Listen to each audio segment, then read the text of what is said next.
Assalamualaikum warahmatullahi wabarakatuh. Saya Muhammad Farizal Akbar dari kelas 8E akan mempresentasikan tentang materi IPA, yaitu cahaya. Cahaya adalah energi berbentuk gelombang elektromagnetik yang kasat mata dengan panjang gelombang sekitar 380 sampai 750 mm. Pada bidang fisika, cahaya adalah radiasi elektromagnetik, baik dengan panjang gelombang kasat mata maupun yang tidak. Selain itu, cahaya adalah paket partikel yang disebut foton. Kedua definisi tersebut merupakan sifat yang ditunjukkan cahaya secara bersamaan, sehingga disebut dualisme gelombang partikel. Paket cahaya yang disebut spektrum kemudian dipersepsikan secara visual oleh indera penglihatan sebagai warna. Bidang studi cahaya dikenal sebagai sebutan optika, merupakan area riset yang penting pada fisika modern. Kemudian ada sifat-sifat cahaya. Cahaya memiliki beberapa sifat, diantaranya merambat menurut sebuah garis lurus, kemudian merupakan salah satu bentuk energi, dapat dipantulkan, dapat dibiaskan, dan dapat diuraikan. Ciri-ciri cahaya. Cahaya memiliki beberapa ciri-ciri, diantaranya adalah yang pertama, dalam perambatannya tanpa memerlukan medium perantara karena cahaya adalah gelombang elektromagnetik. Yang kedua, frekuensi gelombangnya 3,9.1014 Hz sampai 7,5.1014 Hz. Yang ketiga, cepat rambatnya dalam ruang hampa sebesar 3108 meter per sekon. Lalu ada pemantulan cahaya. Ada dua jenis pemantulan cahaya, yaitu pemantulan teratur dan tak teratur. Pemantulan teratur dapat terjadi apabila permukaan pantulnya rata atau halus. Pada jenis ini, pantulan cahaya akan memberikan kesan menyilaukan. Yang kedua, pemantulan tak teratur atau baur. Pemantulan tak teratur dapat terjadi apabila permukaan pantulnya tidak rata atau kasar. Pada jenis ini, pantulan cahaya akan memberi kesan teduh. Kemudian ada keterangan tentang pemantulan cahaya, yaitu garis normal atau N adalah garis yang tegak lurus terhadap bidang pantul. Sudut datang atau I adalah sudut yang dibentuk oleh sinar datang terhadap garis normal. Sudut pantul atau R adalah sudut yang dibentuk oleh sinar pantul terhadap garis normal. Berlaku pada rumus I plus R sama dengan 90 derajat. Kemudian pemantulan cahaya pada cermin cembung. Cermin cembung adalah cermin yang permukaan bidang pantulnya merupakan bidang untung cembung. Bayangan yang dibentuk oleh cermin cembung selalu maya, tegak, dan diperkecil. Untuk itu, cermin cembung banyak digunakan sebagai kaca spion pada mobil atau sepeda motor. Sifat-sifat cermin cembung. Cermin cembung disebut juga dengan nama cermin konveks, lengkung yang cembung. Cermin cembung disebut juga dengan pemain divergen, bersifat menyebarkan berkas sinar. Cermin cembung disebut juga dengan cermin negatif, nilai F dan R selalu negatif. Kemudian ada pembentukan cahaya pada cermin cembung sebagai berikut. Lalu ada pemantulan cahaya pada cermin datar. Cermin datar adalah bidang datar licin yang dilapisi bahan mengkilap.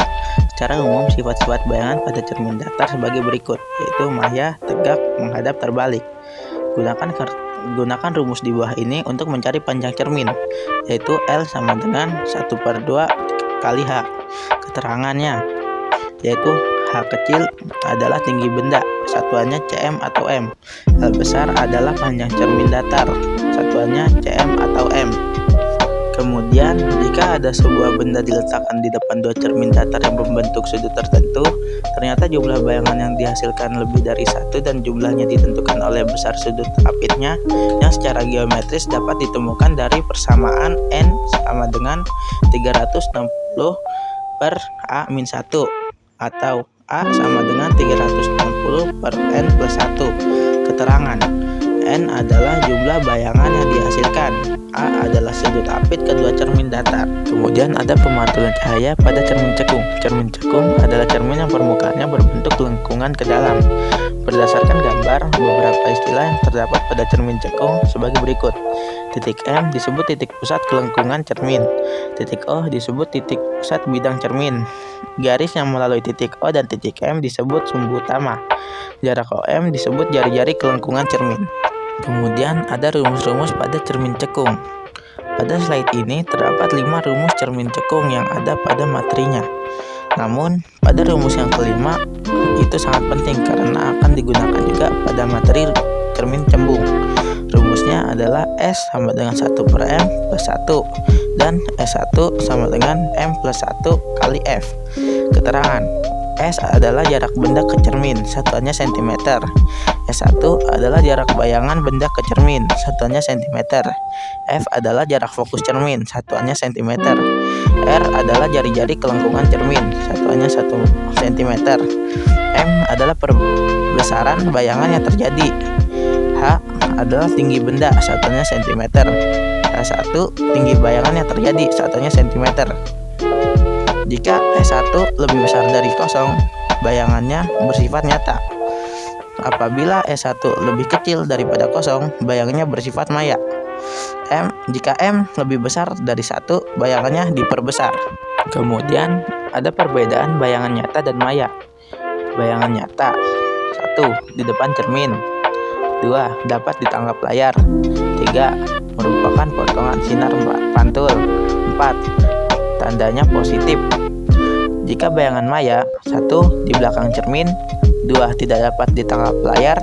3. Merupakan potongan perpanjangan sinar pantul. 4. Tandanya negatif.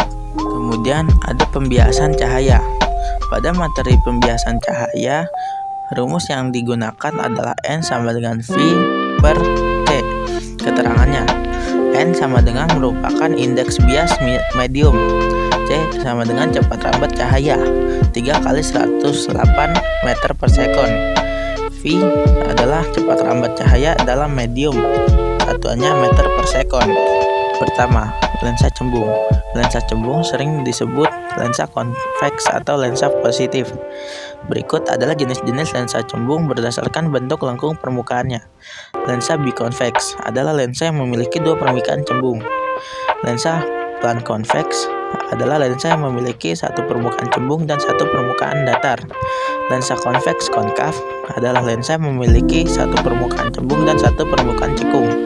Manfaat lensa cembung: sifat lensa cembung yang mengumpulkan cahaya dan dapat memperbesar bayangan banyak dimanfaatkan pada berbagai peralatan seperti lup, mikroskop, kacamata, kamera, dan teropong. Kemudian ada lensa. Lensa adalah kaca transparan yang memiliki permukaan lengkung. Permukaan lengkung dapat berupa 2 permukaan cembung, 2 permukaan cekung, 1 permukaan cembung dan cekung, 1 permukaan cembung, dan 1 permukaan datar. Kemudian ada hukum pembiasan cahaya. Yang pertama, sinar datang. Sinar bias dan garis normal terletak pada satu bidang. Jika sinar datang dari medium kurang rapat ke medium lebih rapat, sinar akan dibiaskan mendekati garis normal. Hubungan N, V, dan lambda. Berikutnya ada sinar-sinar istimewa pada lensa cembung. Lensa cembung memiliki beberapa sinar-sinar istimewa. Di antaranya, berkas sinar sejajar sumbu utama dibiaskan melalui titik fokus lensa. Berkas sinar melalui titik fokus lensa dibiaskan sejajar sumbu utama. Berkas sinar melalui titik pusat optik lensa tidak dibiaskan. Kemudian, pada slide selanjutnya ada pembentukan cahaya pada lensa cembung. Berikutnya, sinar-sinar istimewa pada lensa cekung. Lensa cekung memiliki beberapa sinar-sinar istimewa, di antaranya berkas sinar datang sejajar sumbu utama dipantulkan melalui titik fokus cermin. Berkas sinar datang melalui titik fokus cermin dipantulkan sejajar sumbu utama cermin. Berkas sinar datang melalui titik pusat kelengkungan cermin dipantulkan melalui titik itu juga. Selanjutnya adalah lensa cekung. Lensa cekung adalah lensa yang permukaan bidang biasnya merupakan bidang lengkung yang cekung. Disebut juga dengan lensa konkav atau lengkung yang cekung, lensa divergen atau bersifat menyebarkan berkas sinar, atau lensa negatif. Nilai F dan R selalu negatif.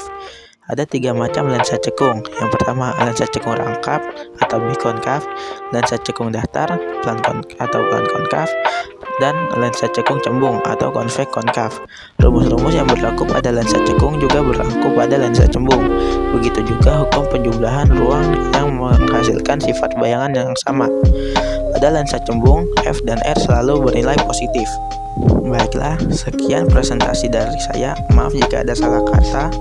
Wassalamualaikum warahmatullahi wabarakatuh.